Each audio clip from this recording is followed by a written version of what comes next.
Hello, I'm Dan West with Livonia Chamber of Commerce. This is our latest cyber edition of CityScape, a regular series of video chats, places, and things that impact Livonia.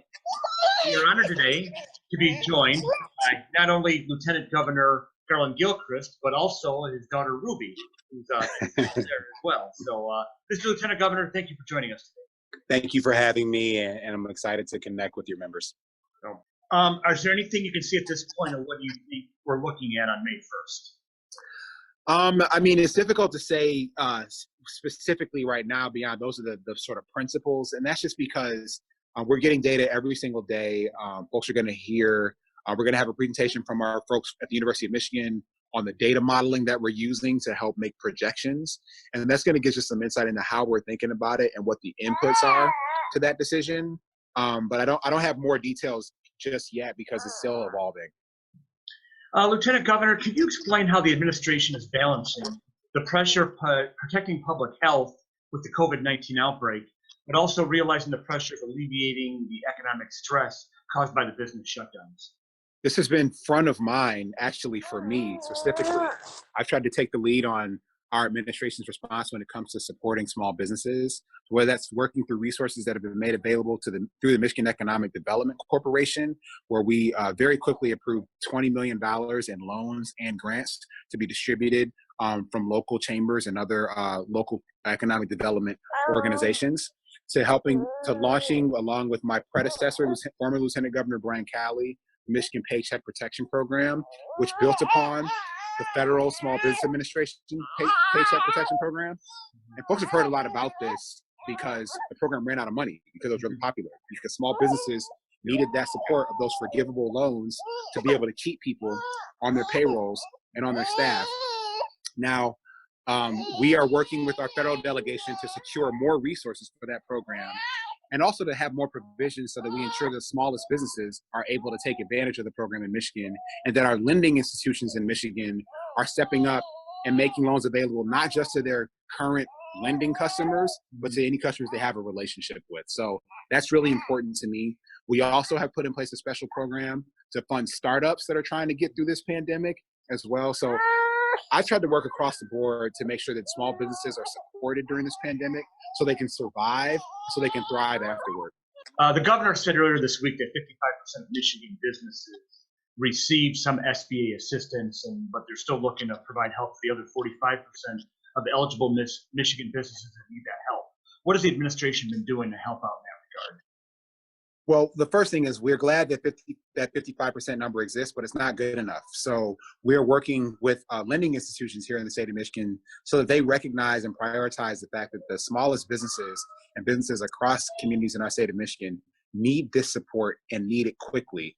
So while this next tranche of money for the PPP is being approved, we're already working to make sure that small businesses are prepared to be able to apply immediately, because the first batch of money has shown that this money will go out quickly. And so we have to make sure our businesses are ready. And that's something that we also want to make sure we're working with local chambers so they can prepare their members to be able to work with their lenders to get these loans, because these will help businesses survive. And importantly, it will help people keep their jobs and not have to go on unemployment because they're still able to get paid by their employer. This is critically important to our economy here in Michigan. Let's go into education, Lieutenant Governor. Teachers are being made available to their students via remote systems, but these learning opportunities are not required or available to all students statewide. What can be done to keep students inspired to learn while at home this spring? Well, this is something that's been really challenging because we ended face-to-face K-12 education for the sake of the health and safety of students and of the education professionals and everyone who's working in schools. But yeah, this is tough because we still want our kids to learn. I mean, look, I have twin first graders, and my wife and I are working to make sure they have at least one educational experience in a day. But even us, we're people who have an internet-enabled device for our kids to have access to, or we have internet access here in our home. So we are trying to make provision at the state level for several things. One is to create a pipeline to internet-enabled devices for kids across the state, if they live in a household that doesn't have one. We estimate that at about 500,000 households, 500,000 students in the state of Michigan. We estimate there are about 50,000 students in the state of Michigan who don't have internet access. So we're working on getting them internet hotspots or providing access through some other means. We also are working to help the school districts utilize federal dollars that have been authorized through waivers that we've secured to be used for professional development purposes, so they can, be trained on how to deliver content and learning at a distance, which is way different. And then finally, we want to make sure that our professionals and educators are made whole for this school year. So that's something that's been a priority for our administration. We are going to have to work with the legislature on some particular components of that, but that is something that's very important to us. And my last question to you is, can you give me a story or an anecdote you've heard recently that gives you hope going forward? One of the things that I've been asking people to do is to make sure you're checking in on your people. This is unprecedented time. None of us have ever lived through or led through anything like this. And I just believe that, the irony of social distancing is that it reveals how connected we are. It reveals how reliant we are upon one another, how much we need each other, how much the individual choices that we make and actions that we take impact our community and collective well-being. So I believe that on the other side of this pandemic, we're going to check up on one another a little more. We're going to make that phone call. We're going to value our in-person time differently. We're going to have more substantive conversations. We're going to say, I love you and I care about you more often. And I think that matters. Like, our humanity will, I think, be more present in our interactions than perhaps it was before we dealt with this global pandemic. That gives me hope. That is the sunshine on the other side of this stormy night. And I know that the people of Michigan were tough, we're resilient, we're creative, and we can get there together. So you and I are both in very social jobs, so I think we're both looking forward to regular interaction with people whenever that day comes forward in the future.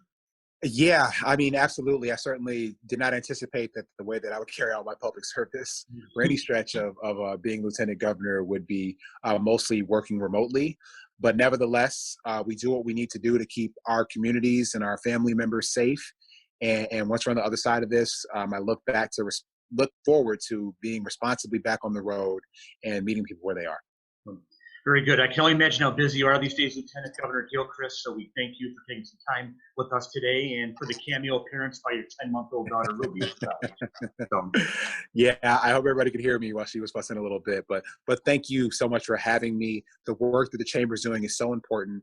I want to just let every one of your members know that I am here for you. Our administration has your back, and we're working to enable you to have what you need to be able to survive and to be able to thrive on the other side of this. I'm excited about the economy that we're going to have post-COVID-19, and I want to be there with all of you.